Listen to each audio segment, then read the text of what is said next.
Hello everyone, and welcome again to my channel. This time I wanted to talk a little bit about Jehovah's Witnesses and their authority structure.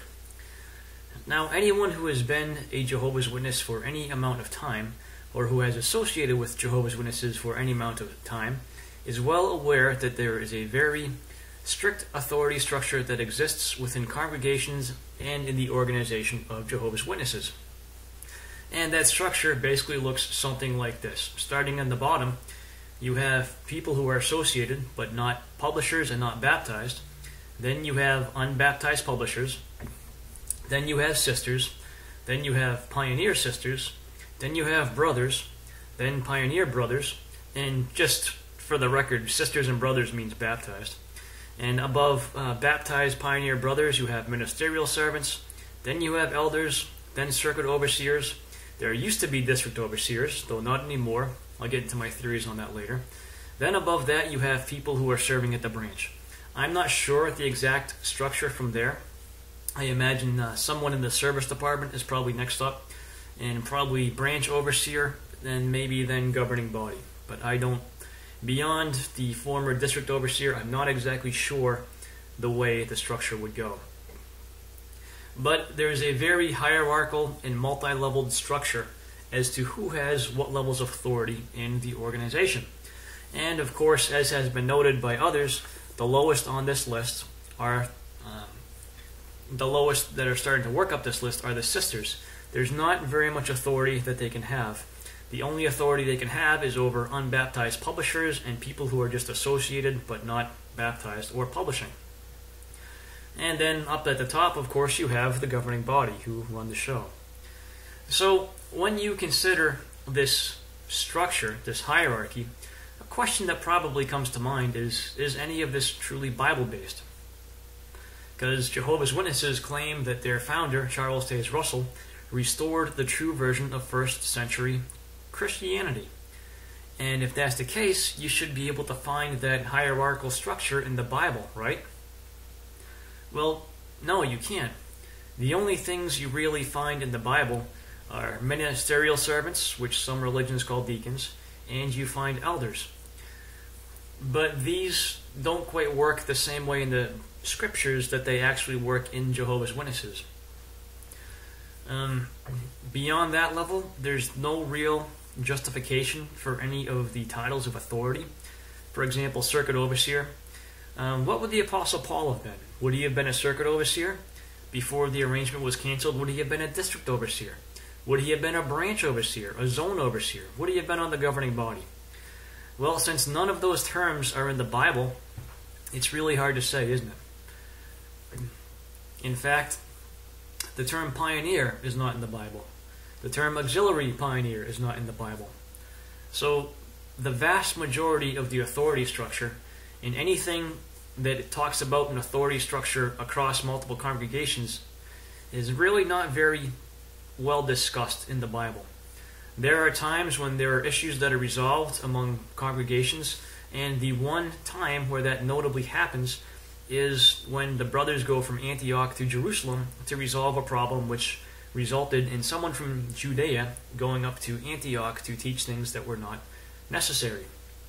So this was resolved by having a big discussion with a number of people from those congregations. However, there was no indication that that was going to be a lasting structure or a formal structure. And the way the Bible was written, there were a few apostles that were writing letters to various different congregations. Beyond that, there's no real evidence of an authority structure. And in fact, if you look at the letters written to congregations, there's no real evidence that multiple apostles even got together to write any of their letters. They all seem to have come from one person who might have had a secretary or so working with them. So one individual or a couple of different individuals, not necessarily working together but writing letters, is no real indication of any type of authority structure. But what do we have in Jehovah's Witnesses? Well, the higher up the chain you get, the more authority you have, and correspondingly, the more respect people are supposed to give you. The Watchtower continually tells you to make sure that you are working with those who are appointed to take the lead, and that you are not finding fault with them. So they tell you this because they're quite well aware of the fact that many of the brothers who are appointed have some pretty big faults. And if you have seen some of the videos, such as the one that J.W. Struggle just put up, you can tell that the brother that is an elder there that's handling this situation is by no means qualified to be in the position he is working with anybody. And to be honest, this is actually the truth of a good number of people that have those appointed positions. A lot of those individuals, or some number, I'm not sure what the percentage, but a lot of those individuals like to abuse their authority, and they just like to be in charge. And the way authority works within Jehovah's Witnesses, the rank and file publisher tends to think that the higher up the chain someone is, the more spiritual they are, and the more they're going to know. In fact, I remember before I became an elder, I used to think that the elders had some special insight or some special knowledge, or that the Holy Spirit guided them in some special way. And I remember conversations we had with people where when it came out at some juncture that someone was engaged in wrongdoing, as Jehovah's Witnesses define it, they would talk about it sometimes like, oh, and the elders didn't even know this for a long time, as if the elders somehow had magical knowledge of what was going on at any given time with any member of the congregation. So when you become an elder, of course only for brothers, you find out this is certainly not the case. Elders don't have any special ability, they don't have any special knowledge, and more often than not, they tend not to be extremely spiritual or Bible-based individuals. They just happen to be individuals that are good at doing the routine of works that are set up for them by the society. And then they continue to engage in further works that make them useful to the society, and it makes them hard to remove because the society likes having people like that they can have do their job for them or do their work for them. So the authority structure sets up this very much so illusory concept that individuals higher up the chain somehow are more spiritual, have better insight, and so on and so forth. And this really is woven into the very fabric of Jehovah's Witnesses' teachings. If you think about it, they have this concept that you can always be improving your relationship with Jehovah. So if you think about a friendship that you have with a person, there comes a point at which you're just comfortable with that person and you're as good friends as you're going to be. There's not anything more that you need to find out about that person. You just like being around them. You get along with them. You have a good time with them. That's all there is to it. You're not continually trying to improve that friendship. It is what it is. And scripturally speaking, it should be the same way with God. There should get to a point where you just know God, and taking in more knowledge or all that's your relationship. You're always keeping it where it is. So that's from a strictly scriptural standpoint for those who believe in God. But this is not the way Jehovah's Witnesses present it. They present it as if you can always continue to take in more knowledge, which will somehow make you grow in your spirituality and will make you grow in your relationship with God. So that concept that it's always possible to keep growing in that relationship is part of what is behind, in my opinion, the view that people have of the hierarchy within Jehovah's Witnesses. So based on that concept, the assumption is that the higher up the chain a person is, the more spiritual that person is, and henceforth the more respect they are owed. But this is not necessarily the case, and oftentimes it is not. People very high up the chain sometimes can be some of the worst individuals. And I have been witness to circuit overseers having too much to drink and throwing fits. Beyond that, I haven't known enough people well enough to see any other acts that would have been interesting to bring out. However, I don't really doubt that those things happen. So the authority structure is a big part of how Jehovah's Witnesses maintain their control on people. The illusion is that those individuals are there to shepherd and to help people to be spiritual and to assist them with their problems. But the reality is that those individuals in positions of authority are really just there to make sure that everybody stays as one of Jehovah's Witnesses. And they do this through fear and through guilt. The concept that you can somehow always do more, always be improving your relationship, is constantly used. And no matter how much you're doing, there's always some other goal of service that you could set. So theoretically speaking, even the governing body should be working harder to improve their relationship with God. But the average Jehovah's Witness is probably not going to look at it that way. they're probably going to assume the governing body is so spiritual there's nothing more they can do. And because of that, they have some level of fear/respect for that governing body. So the very authority structure itself creates this illusion that helps the Watchtower organization to maintain control over their followers. And this is true not only of the rank and file, but also of those within the authority structure. I can tell you even the elders would be fearful of those above them.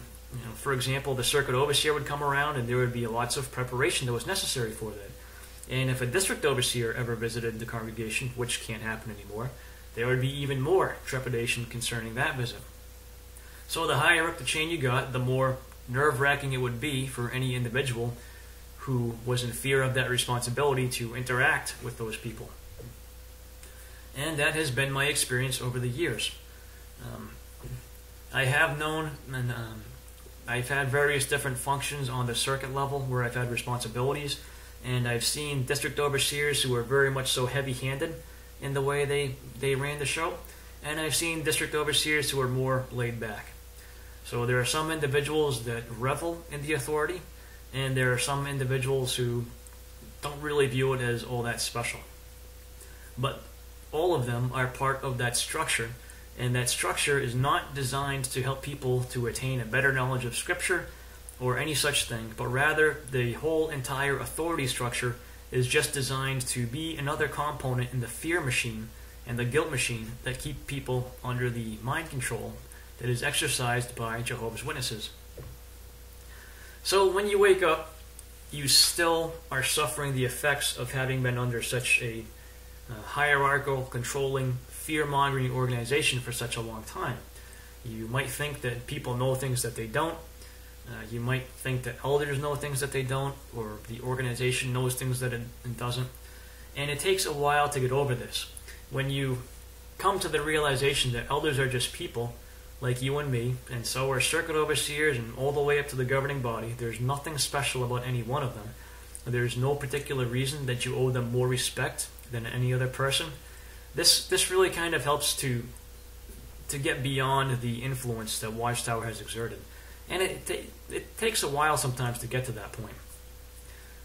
We can all be afraid of those encounters with those individuals, but the more we think about it, that's just because of the fear that's been indoctrinated in us for our entire life. There's that, and there's also the mix of the fact that we know that people aren't going to view us the same way anymore that they used to. And part of the reason that's so fearful gets right back to the whole authority structure, at least in my opinion. So once you learn to view the authority structure as what it is nothing more than a little boys club of people who give themselves more authority than they should have, it becomes easier to walk away. So a lot of us, when we were children, were probably involved in some type of club where there was someone who thought they were in charge, but in the long run, that person had no real authority. And it's the same with Jehovah's Witnesses. None of them have any real authority. There's no higher power that gave them anything special that any one of us doesn't have. So that authority structure is, when you come right down to it, just a joke. It's not even real. It's a bunch of people in a man-made organization trying to tell others what to do. That is really the entire authority structure. Anyways, that's my video for this time. Thanks for watching.